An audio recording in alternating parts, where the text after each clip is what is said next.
Para a doutrina objetivista, o conceito de soberania do Estado, diferentemente dos voluntaristas, é minimizado, a ponto muitas vezes de chegar a se negar o papel da vontade dos Estados na criação do direito internacional público. Um exemplo que a gente observa é na relação dos costumes. O Estado dificilmente participa na criação de um costume internacional. E aí, para a gente fundamentar a ideia objetivista, esta ideia de obrigatoriedade e fundamento do direito internacional público, a gente observa que esta ideia advém da existência de princípios e normas superiores do ordenamento jurídico estatal, que norteia a ideia de sobrevivência do Estado, ou seja, aquela ideia de suportabilidade da sociedade internacional que nós vimos no início das aulas, diferenciando comunidade e sociedade. Então nós temos valores superiores que devem prevalecer sobre a vontade dos Estados, sobre o interesse doméstico dos Estados. Então, em alguns momentos, a paz, a segurança internacional, o objetivo maior da sociedade como um todo vai prevalecer sobre os interesses domésticos dos Estados.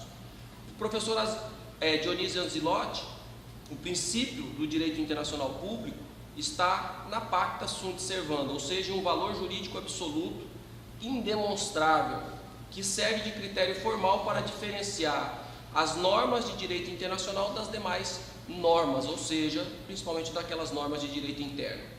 Então, a existência e o conteúdo de uma norma cogente, principalmente as normas obrigatórias, então cogentes, de direito internacional público é necessária e difícil então de se caracterizar para identificar exatamente elementos que possam caracterizar essa cogência da norma. A partir dessa ideia, nós podemos observar algumas regras previstas em alguns tratados internacionais, principalmente o que se prevê na Convenção de Viena sobre o Direito dos Tratados de 1969, que foi estabelecidas então que é vedado, ou seja, é proibido se derrogar normas imperativas de direito internacional público por meio de tratados, ou seja, limita a autonomia então normal dos Estados, no qual se assinou um tratado internacional, nós não podemos agora retroagir, nós temos que caminhar, é para frente é que nós vamos. Então, se proíbe a derrogação dessas normas imperativas, constantes então na formação dos tratados internacionais, limitando essa soberania exacerbada dos Estados. A Convenção de Viena então estabelece regras nessa derrogação, e principalmente no artigo 53 da Convenção. Então a Convenção de Viena, no seu artigo 53, estabelece que o tratado, que no momento da sua conclusão conflite com normas imperativas de direito internacional público geral, ela é nula. Tá? Então, na interpretação de regras de direito internacional público, pela previsão do artigo 53, quando um tratado assinado pelos Estados tiver por efeito derrogar regras imperativas de direito internacional público, este tratado é nulo. Então, a ideia do fundamento da teoria objetiva está fundamentada principalmente no artigo 53 da Convenção de Viena sobre o Direito dos Tratados. E o que nós entendemos por norma de regra imperativa? É aquela norma de caráter geral, principalmente quando nós falamos de regra de ius cogens, que é aquela norma aceita e reconhecida pela comunidade internacional dos Estados no seu conjunto, como uma norma da qual nenhuma derrogação é permitida e que só pode ser modificada por uma norma de direito internacional público geral de mesma natureza. E a partir daí, nós podemos observar que as normas de ius cogens, elas podem trazer algumas ideias que nós podemos identificar. A primeira delas, a igualdade jurídica dos Estados e o princípio da não intervenção. Então essa é uma regra conquistada lá no século XVIII, XIX, principalmente na ideia europeia, principalmente pós-Convenção de Viena, então 1815, no qual o princípio que predominou foi a igualdade jurídica dos Estados. Então nós temos que todos os Estados são iguais, não levando-se em conta o seu poderio bélico, o seu PIB e muito menos a sua capacidade econômica. Então nós temos aí que esta é uma regra de ius cogens que não pode ser revogada. E ainda o princípio da não intervenção. Então isso é discutido nessa ideia da não intervenção, mas nenhum Estado pode intervir em outro Estado. O segundo, a proibição do uso das forças nas relações internacionais, principalmente como se fazia no século XV e XVI, no qual se um Estado era credor de outro e o Estado não fazia o pagamento da dívida, o outro Estado utilizava-se da força para receber o valor que lhe era devido. Hoje não é mais possível esse uso da força nas relações internacionais. E principalmente, nós vamos ver um tópico específico sobre isso, previsto na Carta da ONU, que estabelece a solução pacífica das controvérsias internacionais. Ou seja, deve-se esgotar todos os meios pacíficos para solucionar-se um conflito internacional. E aí o princípio da autodeterminação dos povos, esse princípio, principalmente a partir do século XIX, início do século XX, deu origem a todo um desmembramento do leste europeu, da África e principalmente em países americanos, no qual se desmembrou territórios e foram criados novos territórios, novos estados, baseados na autodeterminação dos povos. E ainda, aquilo que nós podemos ressaltar como o valor mais importante para o sujeito de direito internacional público, o indivíduo, que são esses direitos fundamentais ou direitos humanos previstos em tratados internacionais. Então, quando nós colocamos essa ideia de que os tratados internacionais devem ser cumpridos, né, quando assinado pelos Estados, nós temos que os Estados buscam então a aplicação desses princípios, o princípio da igualdade jurídica dos Estados, o princípio da não intervenção, do não uso da força, da solução pacífica das controvérsias internacionais.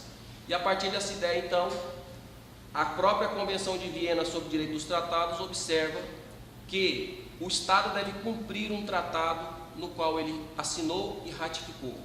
Então, o Estado, enquanto ele não fazer a denúncia desse tratado internacional, ele é obrigado ao cumprimento desse tratado internacional.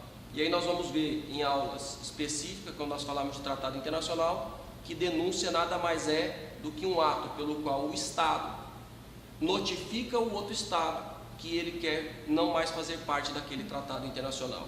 E nós vamos ver qual é o lapso de tempo que ele deve notificar e qual é o lapso de tempo que vai perdurar ainda os efeitos do tratado internacional.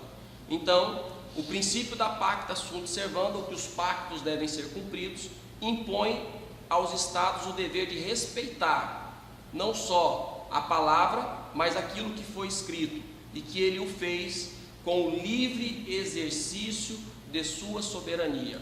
E a partir dessa ideia, no direito internacional público, vige essa ideia então de cooperação, a vontade comum dos Estados, e que a obrigatoriedade deriva de regra objetiva, princípio da pacta sunt servanda, que impõe aos Estados aquele respeito, aquele empenho da palavra dada perante os outros Estados. O princípio da pacta sunt servanda está identificado de forma clara no artigo 26 da Convenção de Viena sobre o Direito dos Tratados de 1969, que determina que todo tratado em vigor obriga as partes e deve ser cumprido por elas de boa fé. Nós vamos ver aqui que, além do princípio da pacta sunt servanda, ainda está implícito ou explicitamente previsto também o princípio da boa fé, que é outro princípio do direito internacional público. E a partir daí, nós podemos discutir a eficácia do direito internacional público. Talvez aí esteja o maior problema do direito internacional em tempos modernos. Nós temos várias regras de direito internacional público, e se essas regras são ou não eficazes no momento em que ela é invocada por determinados Estados. Então, a eficácia do direito internacional público depende da existência conjunta de regras pertinentes a esta ordem internacional que facilitem a sua aplicabilidade. O que nós mais vimos, que o direito internacional público sim tem a sua coercibilidade. Não seja que não exista uma corte internacional, mas a sociedade internacional pode impor a sua coerção através de outros mecanismos, seja através de pressão econômica, seja através de, nós vamos ver mais à frente, quando estudarmos soluções pacíficas das controvérsias internacionais, embargo, outra forma de que o Estado é compelido a cumprir aquilo que ele assinou. Então, o direito internacional público ele se distingue de uma mera cortesia, de uma mera moral internacional e impõe responsabilidade. E é outra disciplina que nós vamos estudar mais à frente, a responsabilidade internacional dos Estados. Então, o Estado que viola um tratado internacional, é possível impor a ele uma responsabilização. Então, ele vai ser responsabilizado pelo incumprimento de um tratado internacional. Então, se ele deixar de cumprir, vamos colocar como exemplo um tratado de direitos humanos, o Brasil assina o tratado e não o implementa na prática. Exemplo, viola direito das mulheres, se levou junto à Organização dos Estados Americanos, junto à Comissão da Organização dos Estados Americanos, Comissão de Direitos Humanos, e a partir daí foi-se obrigado a implementar os tratados de proteção da mulher. Então nós temos aí a responsabilização do Estado brasileiro por descumprimento de regras de direito internacional público. E nós temos então que a violação de um tratado internacional ocorre aquilo que nós já vimos em regras de direito, ou seja, comete-se um ato ilícito, e o ato ilícito deve ser reparado.